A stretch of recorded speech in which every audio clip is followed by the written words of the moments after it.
तो सभी बच्चों को राम राम। कैसे हो सभी लोग? उम्मीद है सब बढ़िया होंगे और अपनी तैयारी अच्छे से कर रहे होंगे। तो आज की क्लास में हम आपके दोबारा तो सभी बच्चों को राम राम। कैसे हो सभी लोग? उम्मीद है सब बढ़िया होंगे और अपनी तैयारी अच्छे से कर रहे होंगे। आज की हमारी इसकी सभी बच्चों को राम राम। कैसे हो सभी लोग? उम्मीद है सब बढ़िया होंगे और अपनी तैयारी अच्छे से कर रहे होंगे। तो आ गए हैं आपके समक्ष एक और नई क्लास के साथ, जो कि आपकी क्लास नंबर 4 है, मैथ और रीजनिंग रिवीजन बूस्टर सीरीज़ की। तो देखिए, आज की क्लास में हम आपके सामने लेके आए हैं, जैसे पिछली क्लास में हमने 20 क्वेश्चन किए थे, आज की क्लास में भी हम 20 और क्वेश्चन करेंगे। किससे? मैथ और रीजनिंग दोनों के, जिससे आपकी एग्ज़ाम्स के लिए बहुत अच्छी प्रैक्टिस हो जाए। जो बच्चों का आरआरबी एनटीपीसी का एग्ज़ाम है, अब 4-5 दिनों में 16 तारीख से शुरू है ना आरआरबी एनटीपीसी का एग्ज़ाम। तो आ भी गए होंगे आपके वो सिटी के इंटीमेशन। तो कहाँ पे आपका सिटी है, लोकेशन आ गई होगी। एडमिट कार्ड तो शायद अभी आए नहीं होंगे। तो उन बच्चों के लिए बहुत इंपॉर्टेंट है ये क्लास। देखिए कैसे करने हैं, प्रैक्टिस करिए इनकी क्वेश्चनों की। पिछली जो उस क्लास से मैंने 3 ली हैं उसकी भी देखिए वीडियो और उनको प्रैक्टिस कीजिए। तो देखते हैं आज का हमारा पहला क्वेश्चन, पढ़िए इसको कैसे करना है। Robin and Varun together can paint a hole in 6 days, and Robin alone can paint it in 42 days. How many days Varun alone paint it? Robin और वरुण मिलकर एक हाल को 6 दिन में रंग सकते हैं। टाइम एंड वर्क का क्वेश्चन है आपका ये, टाइम एंड वर्क का। देखिए कैसे करना है। रोबिन को आर मान लो, वरुण को वी मान लो। रोबिन और वरुण मिलकर, जब रोबिन और साथ में वरुण मिलते हैं ना, तो 6 दिन में कोई काम को करते हैं। कितने दिनों में? 6 दिनों में। और जब रोबिन अकेला करता है उस काम को, तो वो कितने दिनों में करता है? 42 दिनों में रंग कर सकता है। यानी जब रोबिन अकेला करता है तो कितने दिनों में करता है? 42 दिनों में। कभी भी आपके पास ऐसे आ जाए, जैसे ए ने कोई काम किया 8 दिनों में, बी ने कोई काम किया 16 दिनों में, तो टोटल काम कितना हुआ वो निकालना हो तो सबसे आसान मेथड क्या है टाइम एंड वर्क में? आप इनका क्या लोगे? एलसीएम लोगे। तो 8 और 16 का एलसीएम क्या होगा आपका? वैसे तो पता ही होगा 16 होता है, पर मैं आपको बता देता हूँ। 8 एकम 8, 8 दूनी 16, तो कितना होगा एलसीएम? 16। तो ये 8 के से कितने मल्टीपल पे है? 2 पे। और ये कितने पे है? 1 पे। यानी ए कितने यूनिट काम करेगा? 2 यूनिट काम करेगा। और बी कितने यूनिट काम करेगा? 1 यूनिट काम करेगा। तो ऐसे आपको एलसीएम से करने हैं कौन से क्वेश्चन? टाइम एंड वर्क के क्वेश्चन। तो यहाँ भी देखिए, रोबिन और वरुण 6 दिन में काम करते हैं और रोबिन अकेला 42 दिनों में काम करता है। और दोनों का एलसीएम लेंगे, क्या एलसीएम आएगा? 42। कितने का मल्टीपल है? 7 का। कितने का मल्टीपल है? 1 का। तो यहाँ से क्या पता लगा? रोबिन और वरुण मिलकर, यानी रोबिन प्लस वरुण मिलकर 7 यूनिट काम करते हैं। और रोबिन अकेला कितने यूनिट काम करता है? 6, 1 यूनिट काम करता है। अगर रोबिन 1 यूनिट काम करता है और दोनों मिलकर 7 यूनिट काम करते हैं, तो वरुण कितने यूनिट काम करेगा? 6 यूनिट काम करेगा। तो आगे देखो क्या पूछ रखा है, वरुण अकेला इसे कितने दिनों में रंग सकता है? तो वर्क का फॉर्मूला मैंने क्या बताया था? Time into efficiency. एफिशिएंसी तो ये कितने यूनिट काम कर सकता है, टाइम निकालना है। वर्क हमारा ये होता है जो एलसीएम के बाद आता है, ये हमारा क्या होता है? Total work. क्या होता है? Total work. अब हमें क्या निकालना है? कितने दिनों में, हाउ मैनी डेज, यानी टाइम निकालना है। तो ये एफिशिएंसी दूसरी तरफ जाके क्या हो जाएगा? डिवाइड में। तो वर्क अपॉन एफिशिएंसी हमारा क्या होता है? टाइम। तो वर्क हमारा 42 है, एफिशिएंसी किसकी लेनी है? वरुण की। वरुण का निकालना है ना टाइम, तो वरुण की एफिशिएंसी लेनी है, यानी 6 यूनिट। तो 6 कम 6, 6 सते 42। तो 7 दिन लगेंगे वरुण को उस काम को करने में। तो ये तो मैंने किया आपको समझा कर। लगा ना टाइम? आपको लगा बहुत टाइम लग गया इस क्वेश्चन को, पर ये इतना टाइम लेने वाला क्वेश्चन नहीं है। देखिए कैसे, अब दोबारा से दिखाता हूँ इसको। अगर जल्दी से में करना है तो आप कैसे करोगे? रफ कर देता हूँ 1 मिनट में इसको, इतने में ही हो जाएगा आपका ये। तो देखिए, यहाँ आपने पढ़ा रोबिन और वरुण कितने दिनों में? 6 दिनों में। वरुण कितने दिनों में? रोबिन कितने दिनों में? अकेला 42 दिनों में। दोनों का एलसीएम 42, 7, 1। तो यहाँ पे टोटल 7 है और रोबिन 1 है, तो ये कितना होगा? 6। तो 6 से डिवाइड कर देंगे तो कितना आ गया? 7 यूनिट, 7 डेज। तो ऑप्शन नंबर ए आ गया आपका। तो उम्मीद है समझ में लग गया होगा कैसे हो गए टाइम एंड वर्क के क्वेश्चन। बिल्कुल बेसिक से बता दिया हमने, एलसी मेथड से आपको करने हैं और आसानी से आप इसे कर सकते हैं। देखिए आपका नेक्स्ट क्वेश्चन पढ़िए। अच्छा, ये तो आपका आ गया पजल से आ गया आपका ये क्वेश्चन। अरेंज करने हैं आपको, ये तो पढ़िए, इसको पढ़ते रहेंगे और इन्हें लिखते रहेंगे। देखिए कैसे, C, D, E, F, S, T और U में से प्रत्येक एक अलग दिन परीक्षा है। सबकी इनकी अलग अलग परीक्षा है, जो सोमवार से शुरू होकर उसी सप्ताह के रविवार को समाप्त होती है। यानी मंडे से शुरू होकर कहाँ खत्म होगी, संडे तक। यानी Monday, Tuesday, Wednesday, Thursday, Friday, Saturday, Sunday. रोज खाओ मंडे है। संडे नहीं कहूँगा। एफ की परीक्षा शुक्रवार को है। एफ की परीक्षा कब है, शुक्रवार को। यानी फ्राइडे को क्या है, एफ की परीक्षा है हमारी। टी और एफ के बीच केवल 2 लोग की परीक्षा है। टी और एफ के बीच कितने लोगों की परीक्षा है, 2 लोगों की। तो मैं यहाँ पे टी ले नहीं सकता इसके नीचे, तो मैं टी यहाँ कहाँ ले सकता हूँ, तो मैं टी यहाँ ले सकता हूँ ना, टी ट्यूसडे वाले दिन, क्योंकि बीच में देखो 2 का गैप रह जाएगा, 1 2। यहाँ तो रहेगा नहीं बीच में, नीचे तो जगह ही नहीं है, तो यहाँ टी आ गया। आगे देखो, ई और टी के बीच केवल 4 लोगों की परीक्षा है। अब ई को मैं यहाँ ले नहीं सकता और बीच में मुझे 4 लोग रखने हैं, तो 1 2 3 4, तो 4, बीच में 4 लोग दे दिए, तो 5वें पर क्या आ गया, ई। एस की परीक्षा यू के तुरंत बाद है। आपने देखा एस की परीक्षा क्या है, यू के तुरंत बाद है। अगर मैं यहाँ यू ले लूँ तो नीचे तो ई आ गया, तो यहाँ भी यू नहीं ले सकता और यहाँ भी यू नहीं ले सकता। अगर मैं यहाँ यू ले लूँ तो नीचे फिर टी आ गया, तो मैं यू कहाँ लूँगा, यहाँ, और उसके नीचे क्या आ जाएगा, एस। तो उम्मीद है आपको कैसे पता लग गया वो कैसे रखने हैं।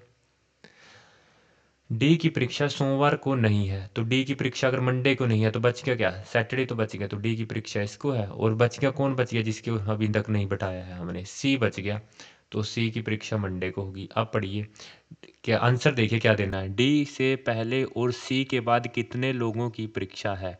डी से पहले और सी के बाद कितने लोगों की परीक्षा है, 1 2 3 4, तो कितने लोगों की, 4 लोगों की। तो ऐसे आपको ये रखने हैं, एक एक लाइन पढ़नी है और इसे रखते जाना है। तो आंसर क्या आ जाएगा, 4। तो पता लग गया ना क्वेश्चन कैसे करना है। देखिए अब इसका नेक्स्ट क्वेश्चन पढ़िए। आपका डायरेक्शन से क्वेश्चन है आपका,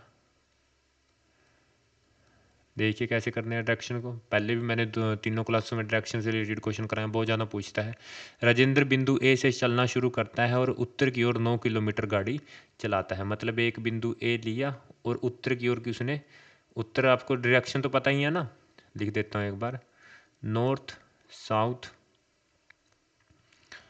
ईस्ट वेस्ट, यानी उत्तर पूर्व दक्षिण और ये आपका पश्चिम। अब देखिए, राजेंद्र बिंदु ए से चलना शुरू करता है और उत्तर की ओर 9 किलोमीटर गाड़ी चलाता है। मतलब उत्तर की ओर कितना चलाया उसने, 9 किलोमीटर गाड़ी चलाया, तो यहाँ रफली 9 लिख दो। फिर वह बाएं मुड़ता है और 7 किलोमीटर गाड़ी चलाता है। अब बाएं और दाएं का कंसेप्ट कैसे करना है आपको, आपको सिर्फ एक चीज़ ध्यान रखनी है, घड़ी की सुई किस तरफ घूमती है, ऐसे घूमती है ना घड़ी की सुई हमारी, ऐसे क्लॉकवाइज दिशा में ऐसे। तो आपको इसके सामने ऐसे निशान लगाना है, ऐसे लगा दिया। अब जिस तरफ ये आपकी टेल है इसकी, वो तो होती है हमारी राइट साइड, और जिस तरफ ये एरो का निशान है वो हमारी क्या होती है, लेफ्ट साइड। तो अभी इसने किस तरफ मुड़ा, सॉरी सॉरी सॉरी सॉरी, जिस तरफ तो हमारी ये टेल होती है वो तो होती है हमारी लेफ्ट साइड, उल्टा बताया गया। और जिस तरफ हमारा ये एरो का साइन होता है वो होती है हमारी राइट साइड। अब देखो 7 किलोमीटर गाड़ी चलाता है, फिर वह बाएं मुड़ता है और 7 किलोमीटर गाड़ी चलाता है। मतलब यहाँ से किस तरफ मुड़ेगा, बाएं की तरफ, और कितनी गाड़ी चलाएगा, 7 किलोमीटर, 7 किलोमीटर गाड़ी चलाएगा वो। तो चला ली उसने 7 किलोमीटर गाड़ी। आगे देखो, बाएं मुड़ता है और 11 किलोमीटर गाड़ी चलाता है। फिर से ऐसे निशान लगाओ, ऐसे ऐसे का निशान, और फिर 11 किलोमीटर, यानी 9 तो यहाँ तक चला दिया, उसके 2 किलोमीटर आगे और जाएगा। तो बाएं मुड़कर 11 किलोमीटर यहाँ गाड़ी चलाई। फिर वह बाएं मुड़ता है और 10 किलोमीटर गाड़ी चलाता है। अब फिर से ऐसे निशान लगाओ क्लॉकवाइज का, 10 किलोमीटर गाड़ी चलाता है। यहाँ 7 तो यहाँ तक चला ली, ऊपर से सीधे में देखो 7 तो यहाँ तक चला दी, अब 3 किलोमीटर फालतू यहाँ तक चला लेगा, तो ये हमारी 10 हो गई। वह अंतिम बार बाएं मुड़ता है और 2 किलोमीटर गाड़ी चलाता है। आप फिर एरो लगाओ और बाएं मोड़ दो अंतिम बार, कितना, 2 किलोमीटर। तो 9 की सीध में नहीं आ जाएगा। देखो यहाँ से यहाँ तक 9, फिर आगे 2 11, तो 2 यहाँ चला गया तो इसके बिल्कुल क्या आ गया, सीध में आ गया। अब देखो क्या पूछ रखा है, और बिंदु P पर रुक जाता है। बिंदु A पर फिर से पहुंचने के लिए उसे कितने दूर और किस दिशा में गाड़ी चलाना होगा। P से बिंदु A की तरफ जाना है, तो आपने देखा किस तरफ गाड़ी चलानी है, इस तरफ। और कितनी चलानी है, 7 तक तो यहाँ था, 7 से कितना आगे गया था, 3 आगे गया था ना। देखो 7 तो यहाँ तक है इसकी सीध में, 3 आगे गया, तो यानी 3 किलोमीटर गाड़ी चलानी है, वो भी किस दिशा में, पश्चिम दिशा में। तो 3 किलोमीटर पश्चिम की ओर। आपको ये बहुत ध्यान रखना है, आपने क्लॉकवाइज निशान लगाना है, और जिस तरफ ये टेल है वो लेफ्ट साइड, और जिस तरफ ये एरो है वो राइट साइड। तो देखिए अगला क्वेश्चन पढ़िए इसका। 10 सेंटीमीटर त्रिज्या वाले एक ठोस धातु के गोले को पिघलाकर 125 समान गोलों में ढाला जाता है।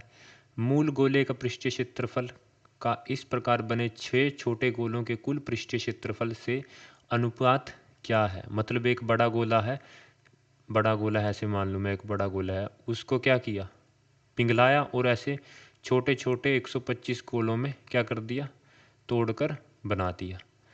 इसका क्षेत्रफल, ऐसे 6 गोलों का क्षेत्रफल का अनुपात निकालना है। यानी सबसे पहले तो क्षेत्रफल का फॉर्मूला, सरफेस एरिया किसका, स्फेयर का, उसका फॉर्मूला लिखिए। सरफेस एरिया ऑफ स्फेयर क्या होता है आपका, वो पता होना चाहिए आपका। सरफेस एरिया ऑफ स्फेयर तो वो होता है आपका 4 पाई आर स्क्वायर। पता लग गया आपको। अब आपने यहाँ रेडियस आपको पता लग गई कितनी है हमारी, 10 सेंटीमीटर। किसकी है, बड़े वाले की है ना। तो यानी ये आपकी रेडियस आर क्या है, 10 सेंटीमीटर बड़े वाले की। अब छोटे वाले कैसे निकलेगी रेडियस। अब ये देखो कितने गोलों में बदला, 125 गोलों में बदला, यानी जितनी वॉल्यूम इसकी होगी 4। अच्छा एक चीज़ और बता देता हूँ आपको मैं, एक सेकंड। अब ये देखो उसी बड़े गोले को ना, बड़े गोले को पिघलाकर वही छोटे छोटे गोलों में बदला गया है। मतलब जितनी वॉल्यूम इसकी होगी उतनी ही वॉल्यूम सारे सारे गोलों की होगी। यानी वॉल्यूम ऑफ बिग स्फेयर क्या होगा, दोनों की वॉल्यूम सेम होगी ना। वॉल्यूम ऑफ बिग स्फेयर किसके इक्वल होगा, 125 multiply volume of small sphere. जितने भी छोटे स्फेयर हैं उसके वॉल्यूम के 125 गुना, क्योंकि कितने टुकड़े किए थे उसके, 125 किए थे ना। तो वॉल्यूम का फॉर्मूला क्या होता है वो भी लिख देता हूँ मैं, वॉल्यूम ऑफ स्फेयर का फॉर्मूला।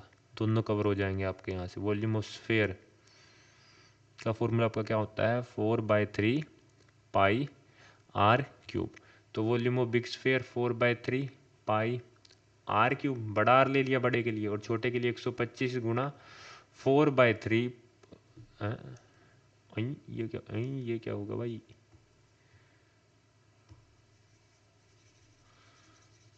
लैन होगी क्या होगी ये। चल देखो 4/3 pi capital r cube, 4/3 pi small r cube. तो 4/3 पाई से कट गया, कैपिटल आर क्यूब 125 भी तो है, सॉरी साथ में मल्टीप्लाई, कैपिटल आर क्यूब यानी 10 गुना 10 गुना 10, और आर क्यूब स्मॉल 125। सो 25 से 5 से 2 पे, 5 से 25 पे, 5 से 2 पे, 5 से 25 पे, 5 से 2 पे। तो ये कितने का रूट बन गया, 1 2 3 3, मतलब क्यूब रूट कितने का हो जाएगा, ये 2 आ जाएगा सोल्व करके। तो रेडियस हमारी क्या आ गई, 2 आ गई। तो यहाँ से हमारी रेडियस क्या आ गई, 2 आ गई। तो निकाल लो दोनों का रेशो।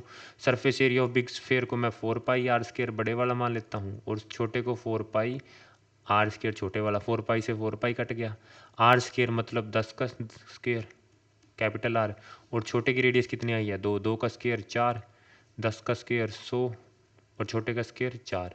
अब यहाँ देखो कितने छोटे के लिए लेने थे हमें, 6 लेने थे। दो नीचे कितने से मल्टीप्लाई करना था, 6 से, 6 से। तो यहाँ भी 6 से, 4 से 4 पे, 4 से 25 पे। तो अनुपात क्या जाएगा, 25 अनुपात 6। तो यानी ऑप्शन नंबर आपका ए आ जाएगा। तो उम्मीद है समझ में आया होगा। क्या करना था, इन्होंने खुद कहा था जो सॉलिड स्फेयर है उसको पिघलाकर क्या कर दिया है, 125 छोटे स्फेयरों में बदल दिया गया है। मतलब दोनों की वॉल्यूम क्या होगी, सेम होगी। जो बड़ा स्फेयर है उसकी वॉल्यूम 125 छोटे स्फेयरों के बराबर होगी। ले ली दोनों की बराबर, दोनों को फॉर्मूला निकाल रखा तो 4/3 पाई से 4/3 पाई आई कट गया। कट गए तो दोनों को सोल्व किया, रेडियस आ गई। रेडियस से हम सरफेस एरिया का रेशियो निकाल सकते हैं। दोनों का रेशियो लेना था कितने का, बड़े क्षेत्रफल का छोटे 6 गोलों से, इसलिए यहाँ मैंने 6 से गुणा किया। तो करिए अगला क्वेश्चन देखिए इसका, पढ़िए आपका ये speed time distance and speed से वो क्वेश्चन है आपका ये।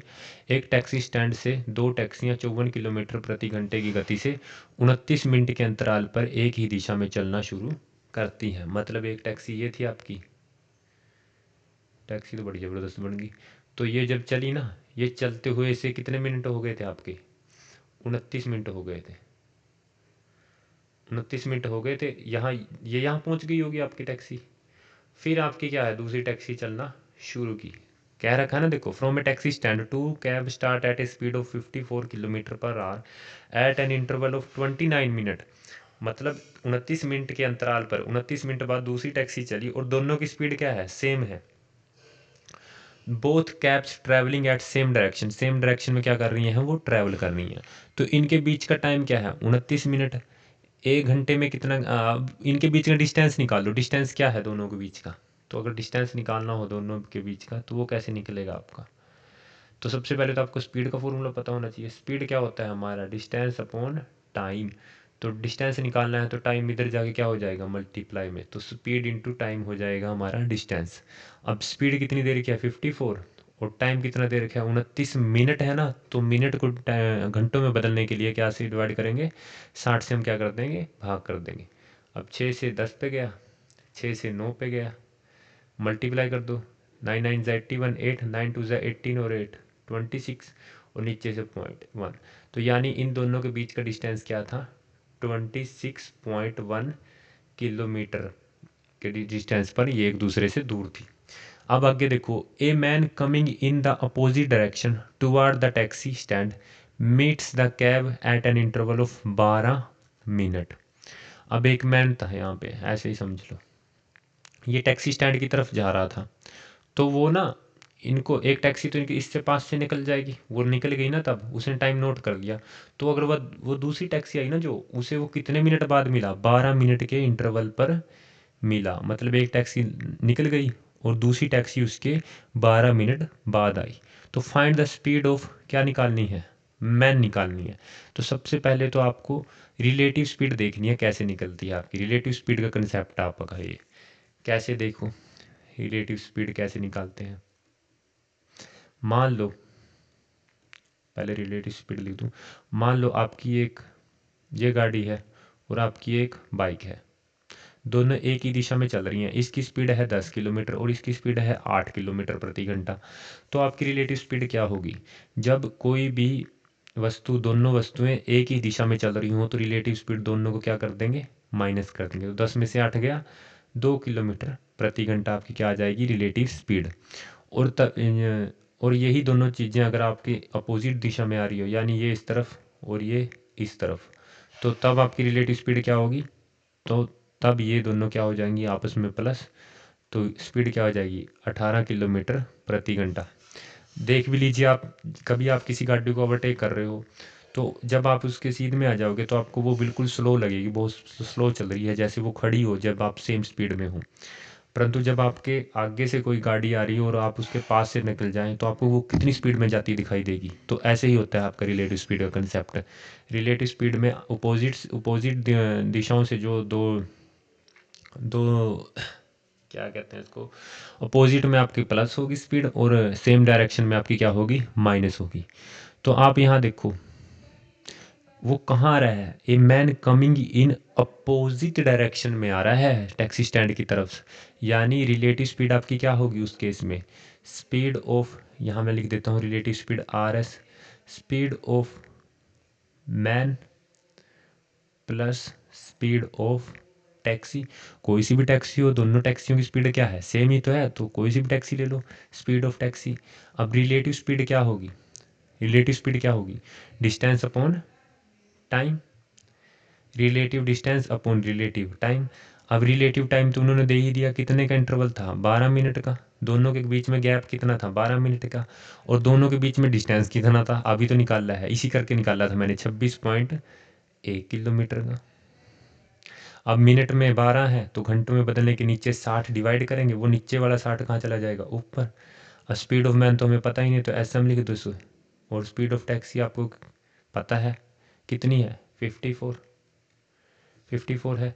काट दो इसको, 12 से 5 पे गया, ये पॉइंट हट के नीचे 10, या ऐसे मल्टीप्लाई कर दो 5 को, 5 एकम 5, 6 पंजे 30, 3 5 दूनी 10 13, तो 130.5 किसके बराबर है, स्पीड ऑफ मैन प्लस 54। अब ये प्लस का 54 क्या इधर आके माइनस का हो जाएगा, तो 130 में से 50 गए हमारा 80 76, हाँ 76 पॉइंट हमारा क्या आ जाएगा, 5 आ जाएगा। तो ऑप्शन नंबर आपका सी हो जाएगा, ये हो जाएगा। तो उम्मीद है पता लग गया होगा रिलेटिव स्पीड का कंसेप्ट। रिलेटिव स्पीड में अगर आपकी दो चीज़ें अपोजिट दिशा से आ रही हैं तो दोनों प्लस, और दो चीज़ें एक ही डायरेक्शन में जा रही हैं तो दोनों स्पीडें निकालनी हो, रिलेटिव स्पीड तो माइनस। चोर पुलिस का कंसेप्ट भी आपका यही होता है। आगे देखिए, आपका अलजेब्रा से क्वेश्चन है आपका, ये कैसे निकाल लेंगे देखिए इसको। इफ़ x माइनस 1/x आपका क्या दे रखा है 10, तो x³ माइनस 1/x³ आपका क्या होगा वो देखिए। कभी भी आपको ऐसे वैल्यू देकर आपसे पूछ ले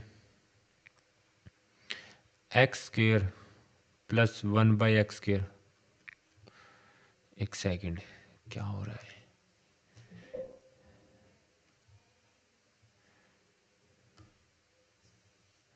अब देखिए अब ठीक होगा। तो x माइनस 1/x आपका क्या दे रखा है 10, और x³ माइनस 1/x³ आपसे पूछ रखा है। तो इसके लिए आपको सिंपल कंसेप्ट ध्यान रखने हैं, जब आपसे स्केयर पूछ ले प्लस में माइनस से प्लस में पूछ रहे तो आपको क्या करना है, n स्केयर प्लस 2, क्या करना है n स्क्वेयर प्लस 2। ऐसे ही आपको क्यूब पूछ ले, क्यूब में माइनस होगा, क्यों होगा माइनस, जैसे आपकी माइनस की पावर 3 है, क्या स्केयर करें तो क्या होगा प्लस का 9 आएगा। अब इसी माइनस की पावर का क्यूब करें तो क्या होगा माइनस का 27, क्योंकि माइनस क्या हो जाएगा, minus multiply minus multiply minus minus minus plus minus, तो ओड पावर में आपका साइन माइनस रहता है, तो इसलिए यहाँ माइनस है और यहाँ पे क्या है प्लस है। तो तब क्या होगा n³ प्लस 3n, ये n क्या है, ये n आपका ये है, ये जो आपकी वैल्यू गिवन है। तो आपको भी तो यही दोनों ध्यान रखने हैं, आगे जग अगर ये ज़्यादा पूछा तो मैं ज़्यादा करा दूंगा, कोई बड़ी बात नहीं है। अच्छा ऐसे ही आपको प्लस दे दे x plus 1/x is equal to n, तो आप स्केयर कैसे निकाल लेंगे तो वो भी देख लो, पूछ लेता है। तो वो निकालने के लिए आपको क्या करना है n स्केयर माइनस 2, और क्यूब के लिए इसमें बस माइनस हो जाएगा n³ माइनस 3n। तो ये आपको ध्यान रखना है, लिख लीजिए इसको, ये दे दे और ये पूछ ले तो ऐसे निकाल लेंगे, और माइनस का दे दे तो ये दो पूछ ले तो ऐसे निकाल लेंगे। तो माइनस का पूछ रखा है माइनस का देकर, तो क्या लगेगा n³ प्लस 3n, यानी 10 का क्यूब प्लस 3 गुणा 10, तो 30 हो गया, और 10 का क्यूब हमारा क्या हो गया 1000 हो गया, 1000 में 30 जोड़ेंगे तो 1030। तो बहुत आसान हो जाएगा ऐसे तो करना ये इस फॉर्मूले से। तो आपको ये ध्यान रखना है, आपको लिख लीजिए इसको या स्क्रीनशॉट खींच लीजिए इसका। देखिए अब अगला क्वेश्चन आपका, अंग्रेजी वर्णमाला क्रम के आधार पर मिल्क को हम क्या लिख रहे हैं TPSR, पोर्ट को क्या लिख रहे हैं WVA। तो नेशन किस प्रकार से संबंधित है, तो पोर्ट वाले को ही ले लो, छोटा सा ही है POT WVA। P का नंबर 16, O का नंबर 15, T का नंबर 20, W का नंबर 23, 22, 1। तो देखिए कुछ कॉमन चीज़ इसमें दिख रही है आपको, क्या हो रहा है यहाँ पे प्लस का 7, यहाँ भी आपका क्या हो रहा है प्लस का 7, और यहाँ भी आपका क्या हो रहा है प्लस का 7।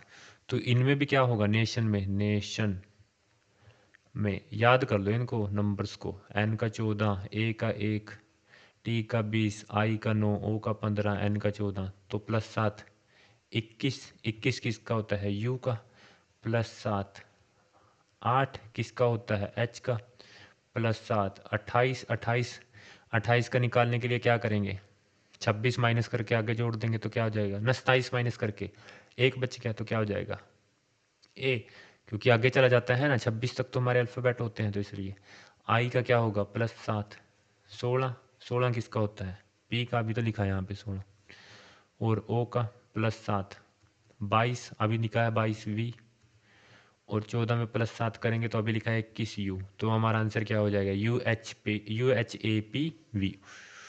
UHAPVU। तो उम्मीद है ये पता लग गया होगा कैसे निकालना है। इसमें बस सिर्फ आपको ये एक ही चीज़ ध्यान रखनी है, आपका अल्फ़ाबेटिकल ऑर्डर, या तो आप लिख लीजिए इसको 1 B 2 C 3, ये तो पता ही होगा ना अल्फ़ाबेटिकल ऑर्डर। तो इसे आगे देखिए, पिछली क्लास में भी मैंने क्वेश्चन कराया, उसके पिछली क्लास में भी क्वेश्चन कराया, तो आज भी मैं इसी को लेकर आया हूँ क्वेश्चन को, बहुत इंपॉर्टेंट है आपका। देखिए, if sum and product of roots are this and this, यानी सम ऑफ रूट क्या दे रखा है हमारा, सम ऑफ रूट दे रखा है 4 - 3 बाय रूट 2, 3√2, और प्रोडक्ट ऑफ रूट क्या दे रखा है, प्रोडक्ट ऑफ रूट हमारा दे रखा है -28। सम ऑफ रूट को हम क्या लिखते हैं -b/a, और प्रोडक्ट को क्या लिखते हैं c/a। तो a तो दोनों में दिख रहा होगा आपको 1 ही है, तो इस इक्वेशन में पुट करके हम इसकी इक्वेशन निकाल सकते हैं ax² + bx + c। तो जो सामने वाली वैल्यू है वो उसी की वैल्यू होती है। b की वैल्यू यहाँ से क्या आई, -4 - 3√2, प्लस c की वैल्यू क्या आई -28, और a की वैल्यू तो 1 ही है हमारी, यहाँ भी 1 नीचे यहाँ भी 1, तो x² प्लस, अब इसे देख लो क्या आंसर आएगा आपका, तो ये प्लस माइनस माइनस हो जाएगा, तो क्या हो जाएगा x² -4, अब ये माइनस पूरे पे आया है ना, ये माइनस पूरे पे आया है, तो ये माइनस अंदर मल्टीप्लाई होकर क्या कर देगा इसको प्लस का, तो माइनस प्लस 3√2 -28 = 0, तो आपका आंसर ये आ जाएगा। तो ऑप्शन नंबर आपका देखो कौन सा है, ये नहीं है, दोनों में माइनस है इसमें, हाँ ये माइनस ये प्लस, पर ये तो प्लस का 28, हाँ ये है, सॉरी ये माइनस इस पे है, क्योंकि ये ब्रैकेट है ना, देखो ब्रैकेट लग रहा है ना, अगर ब्रैकेट नहीं होता फिर हमारा माइनस अंदर होगा मल्टीप्लाई, अब ब्रैकेट दे रखा है तो आपका आंसर ये है। तो यहीं तक ही था बस, ये आगे नहीं सॉल्व करना है इसको, प्लस माइनस माइनस हो जाएगा, तो यहीं तक ही है। देखिए आगे, अरविंद अब 40 वर्ष का है और आशा 25 वर्ष की, आज से कितने वर्ष पहले उनकी आयु 4 गुना थी। अरविंद की लिख दो 40, आशा की लिख दो अरविंद, आयशा की लिख दो 25। आज से कितने वर्ष पहले आयु 4 गुना थी, कितने वर्ष पहले थी, तो ऑप्शन चक लो, कोई बड़ी बात नहीं है, 20 ले लो पहले, तो 20 वर्ष पहले तो इसकी 20 हो जाएगी, 20 वर्ष पहले तो इसकी 20 5 रह जाएगी, तो इसके कितने गुना है 4 गुना, ये तो डायरेक्ट पहले ही ऑप्शन चल गया हमारा, तो ऑप्शन नंबर बी। तो ऑप्शन चेक के देख लो, बहुत आसान हो जाएगा, अगर एक्स वाई मान के करोगे ना बहुत टाइम लग जाएगा। देखिए अगला क्वेश्चन, सीरीज को कंप्लीट कीजिए। एस का नंबर ST 19, W 23, अगला 1, उसके अगला 5, तो यानी 4 जुड़ रहे हैं, तो अगले में 5 में 4 जोड़ेंगे हमारा 9, तो I आ जाएगा। तो I देखो किस में है, इन दोनों में है, ये तो कट गए हमारे। अब इसमें देख लो, दूसरे से क्लियर हो जाएगा। K क्या है हमारा, J के 11, 15, तो 4 जुड़ रहे हैं, तो इसमें भी कितना जुड़ेगा 15 और 4 19, 19 किसका होता है 19 हमारा होता है S, तो ना, और W में जोड़ने हैं, तो 4 27 यानी 1, तो IAS ऑप्शन नंबर बी। अगला पढ़िए, बहुत छोटा सा है, तो ये आपका सीटिंग अरेंजमेंट का क्वेश्चन है, बिठाने हैं सभी को, अच्छा वृत्ताकार में बिठाने हैं, सर्कल में बिठाने हैं तो सर्कल में बिठा देंगे, हमारा सर्कल बहुत गोल है। तो 1 2 3 4 5 6 7 जने हमारे, सातों को बिठाना है। M Q के ठीक दाएं और O के ठीक बाएं और बैठा है, यानी M क्या है, Q लिख दिया। अब दाएं बाएं का कंसेप्ट मैंने डायरेक्शन में बताया था, क्लॉकवाइज मारेंगे, Q के ठीक दाएं जिस तरफ एरो है वो दाएं हमारा, तो M, और जिस तरफ O लिख देंगे बस, O के क्या है क्लॉकवाइज मारेंगे, बाएं M है, लिख दिया। N O के ठीक दाएं बैठा है, O के ठीक क्या है दाएं क्या बैठा है N, बैठा दिया, एरो देखो इस तरफ है ना, तो एन इस तरफ भी बैठेगा। पी एल के ठीक बाएं बैठा है, यानी पी क्या है, कितने, 4 तो बैठेंगे, अब बचे कितने, 5 6 7। तो पी एल के ठीक बाएं बैठा है, ये पता लग गया। आर एल के ठीक दाएं बैठा है, यानी एल यहाँ पे है तो उसके ठीक दाएं आर बैठा है, और उसके पी एल के ठीक बाएं, तो उसके एल के ठीक बाएं कौन बैठा है, पी बैठा है। हो गए पूरे। अब यदि सभी व्यक्तियों को एल से शुरू करके दक्षिणावर्ती दिशा में वर्णाक्रम में व्यवस्थित किया जाता है तो कितने व्यक्तियों की स्थिति अपरिवर्तित रहेगी। मतलब एल से शुरू करके नीचे से शुरू ऐसे किया जाता है तो कितने की चेंज रहेगी, तो L M N O P Q, वर्णाक्रम मतलब अल्फाबेटिकल ऑर्डर में, क्यू आर, तो कितने की चेंज नहीं हुई है, एक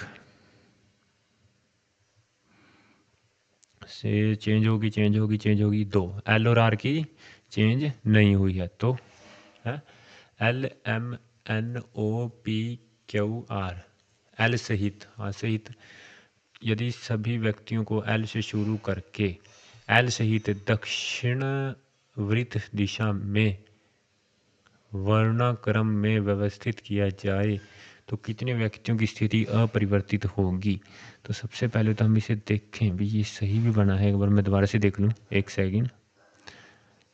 P Q R, L M Q के ठीक दाएं, क्यू के ठीक दाएं एम बैठ गया, और ओ के ठीक बाएं बैठा है, एम क्यू के ठीक दाएं और ओ के ठीक बाएं, ये बैठा दिया एम हमने। एन ओ, एन ठीक ओ के ठीक दाएं बैठा है, एन जो है ओ के ठीक दाएं बैठा है, ठीक बैठा है। पी एल के ठीक बाएं बैठा है, पी क्या है,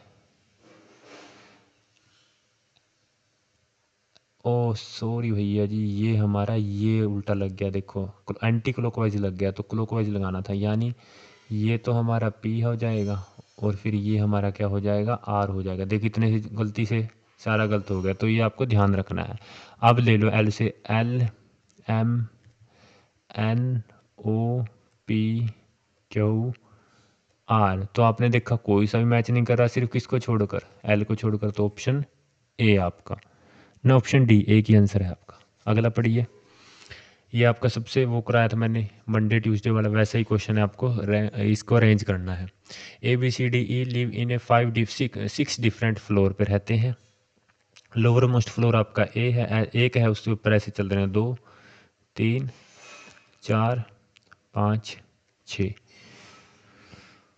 इमारत की सबसे निचली मंजिल 1 और उसके ऊपर वाली मंजिल 2 और इसी तरह 6 तक चल रही है। एफ और ई जिस मंजिल पर रहते हैं उनका गुणनफल क्या है, 15 है, यानी एफ और ई का गुणनफल क्या है, 15 है। तो 15 कब होगा, 5 गुणा 3 तभी तो होगा 15, यानी एफ या 5 पे होगा या 3 पे होगा, ई या 5 पे होगा या 3 पे होगा। मान लीजिए मैं एफ यहाँ रख देता हूँ, लिख लिख लिख लिख लेते हैं ऐसे ही, और ई यहाँ पे। सी बी के ठीक ऊपर रहता है, सी जो है बी के ठीक ऊपर रहता है, यानी सी यहाँ भी नहीं ले सकते, सी यहाँ भी नहीं ले सकते, क्योंकि एक गैप में एक एक का है तो यहीं आएगा। बी के ऊपर क्या है, सी रहता है। डी और ई के जिस डी और जो ई जिस मंजिल पर रहते हैं उनका योग क्या है, 7 है। मतलब डी और ई का योग 7 है, देखो बन रहा है 7, डी और ई का योग, हाँ बन रहा है 7, 4 और 3 7, बस अब इसका मतलब ठीक है। अब बचा कौन, ए बचा, ए को 6 पे बिठा देंगे। अब देखो बी और डी के बीच कितने लोग रहते हैं, बी और डी के बीच कितने लोग रहते हैं, 2 रहते हैं, तो ऑप्शन नंबर बी आपका। देखिए अगला क्वेश्चन आपका, पढ़िए इसको, इनमें से एक डिफरेंट है। तो ये क्वेश्चन तो 4 8 6 ओ पी 16, जे के 11 एन 14 और एल 12 ओ 15।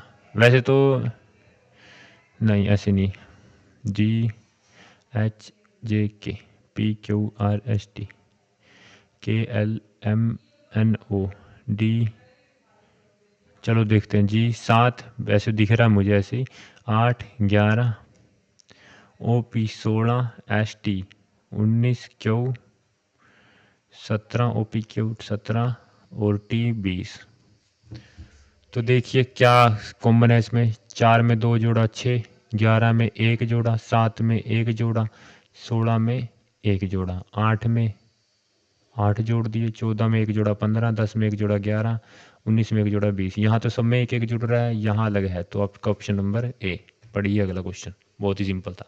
ए का अर्थ डिवाइड है, बी का अर्थ मल्टीप्लाई है यानी 45 गुणा 14, ए का अर्थ डिवाइड है तो 21, और डी का अर्थ माइनस है तो -17, और सी का अर्थ है प्लस तो +25। कर दो सोल्व इसको डी मास से।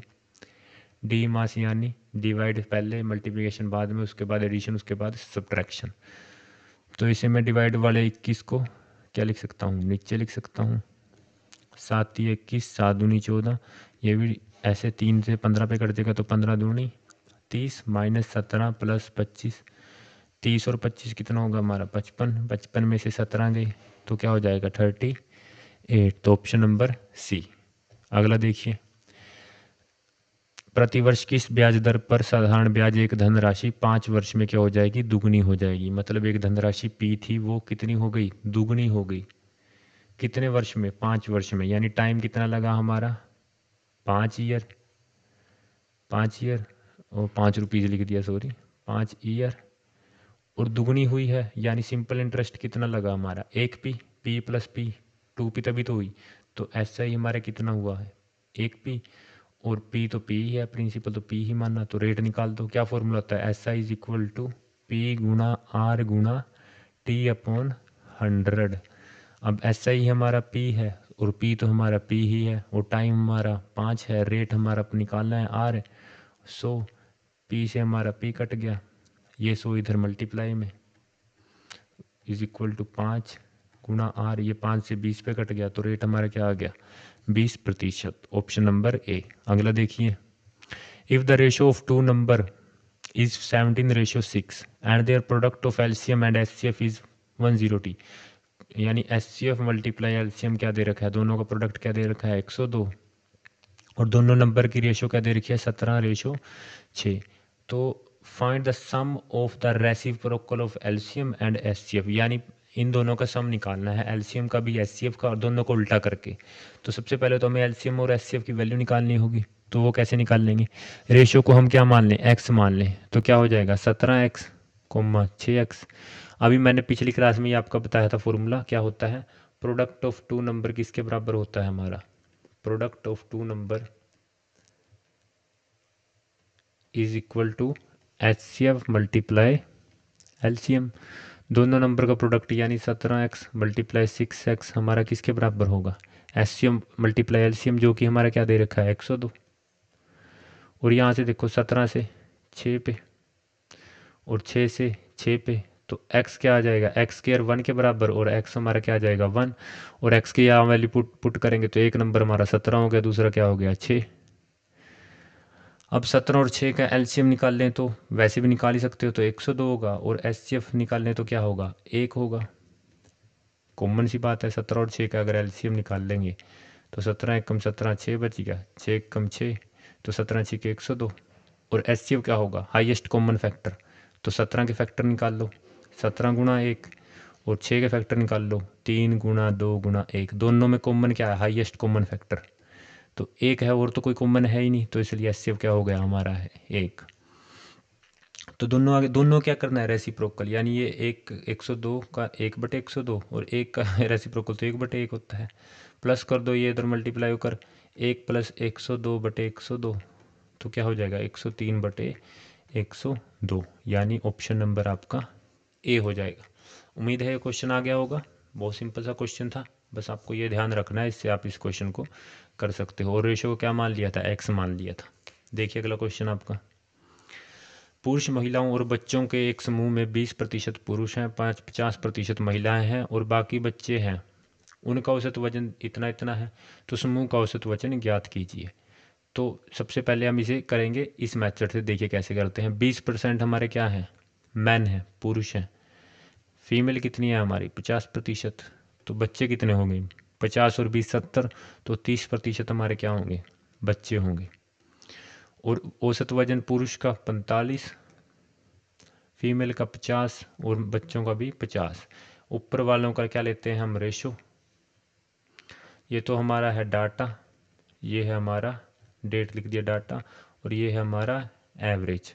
तो इनको तो परसेंटेज से परसेंटेज कट का रेशो में है, 0 से 0 कट गया। तो अब एवरेज निकालने के लिए क्या करेंगे हम, इनका सम निकाल लेंगे सबसे पहले। तो 45 दूनी 90 प्लस 50 पंजे 250, 50 दिए 150। सम निकाल लेंगे, डिवाइड बाई कितने से डिवाइड करेंगे, नंबर कितने नंबर हैं, 5 2 7 और 3 10, तो 10 से डिवाइड कर देंगे, प्लस कर लो। 50 0 से तीनों कट जाएंगे, ऐसे प्लस कर लो बस। अब 25 और 15 30, 40 40 और 49, तो ऑप्शन नंबर आपका सी आ गया। देखिए अगला question, select the number of the given alphabet series. Point में जा रहे हैं, यहाँ पॉइंट नहीं है तो 0 0 1 0.2 0.3 0.4 0.5 और 0.6। किस में है 0.6, ऑप्शन नंबर बी में। बहुत आसानी से करना। वैसे तो इसमें देखो ध्यान से क्या हो रहा है, माइनस क्या हो रहा है 0.9, यहाँ भी माइनस 0.9, यहाँ भी माइनस 0.9, यहाँ भी माइनस 0.9, तो फिर यहाँ भी क्या होगा माइनस 0.9, तो ये आएगा। तो ऐसे भी कर सकते हो, पर 0.1 0.2 0.3 0.4 0.5, तो अगला ऑब्वियस सी बात है 0.6 ही होगा। देखिए अगला क्वेश्चन अभी कराया है, प्लस मैथमेटिकल ऑपरेशन से क्वेश्चन है, पिछली क्लास में भी कराए थे इस क्वेश्चन से, आगे भी करा रहा हूँ और आगे भी कराऊंगा। 54 डिवाइड 11, डिवाइड को क्या लिखते हैं, multiply and divide are interchange, मतलब डिवाइड की जगह मल्टीप्लाई लिखना है और मल्टीप्लाई की जगह डिवाइड लिखना है। तो डिवाइड की जगह क्या लिखेंगे, मल्टीप्लाई, और प्लस और माइनस को बदल रहे हैं तो यानी प्लस की जगह माइनस लिखेंगे और मल्टीप्लाई की जगह डिवाइड लिखेंगे, और माइनस की जगह क्या लिखेंगे, प्लस लिखेंगे। तो आंसर निकाल लेंगे। डिवाइड है, डिवाइड को सोल्व करेंगे। 8 3 24, 8 चौके 32, मल्टीप्लाई कर लो। 11 से मल्टीप्लाई करना बहुत आसान होता है, किसी को भी लास्ट का डिजिट लिख दो, दोनों को जोड़ कर लिख दो, 5 और 4 9, और इधर का लास्ट डिजिट लिख दो। -34 प्लस 114, दोनों को माइनस कर लो। 114 में से 34 गए, 4 में से 4 गए 110, 110 में से 30 गए हमारा 80, तो 594 में से 80 गए हमारा क्या हो जाएगा, 594 ही आएगा ना। ओहो प्लस का आएगा, प्लस प्लस प्लस, सॉरी, क्योंकि प्लस बड़ा है ना, तो प्लस जोड़ दो इसको, तो आपका हो जाएगा 674, ऑप्शन नंबर। वैसे कॉमन सी बात है, 4 में जीरो जोड़ेंगे 4, लास्ट का कॉमन डिजिट क्या है, किसका 4 है, इसी का है। अगला देखिए, एक रसोइया प्रतिमाह 8400 रुपये अर्जित करती है। यदि वह प्रतिमाह इसका 60% खर्च करती है तो वह 1/4 वर्ष में कितना बचत करेगी। मतलब कमाती कितना है, इनकम कितनी है उसकी 8400, और खर्चा कितना है, एक्सपेंडिचर कितना है 60%। अगर मैं इनकम की बात करूं, आय की बात करूं, तो वो हमारी क्या होती है, खर्चा, एक्सपेंडिचर खर्च प्लस क्या, सेविंग बचत, यही तो होती है हमारी आय। यही तो होती है आय, क्या होती है हमारी, खर्च जमा बचत। अब आय कितनी दे रखी है 8400, एक्सपेंडिचर कितना है 60%, 60% एक्सपेंडिचर है, तो बचत कितनी होगी 40%, यानी 8400 का क्या निकाल लेंगे 40%। 0 से 0 कट गया, कर दो मल्टीप्लाई, 4 4 जा 16, 1 8 चौक 32 और 33, ये हमारी क्या आ गई सेविंग, कितने की, एक मंथ की।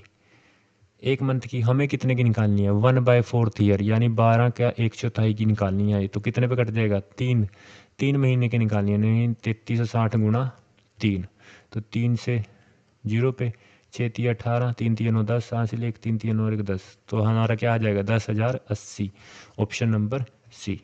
तो ये आज की आपकी क्लास खत्म हो गई। 20 क्वेश्चन करा दिए मैंने, पहले बहुत स्लोली कराए थे, अब मैंने फास्ट कराए हैं, ताकि आपको एग्ज़ाम में पता लगे कैसे करने हैं। तो मिलते हैं आपको नेक्स्ट क्लास में। उम्मीद है आपको ये वीडियो में जितना मैंने कराया आपको समझ में आया होगा। तो चैनल को सब्सक्राइब कर देना, वीडियो को लाइक एंड शेयर कर देना। मिलते हैं आपको नेक्स्ट क्लास में एक नई क्वेश्चंस के साथ। तो बाय बाय सभी बच्चों को, राम राम।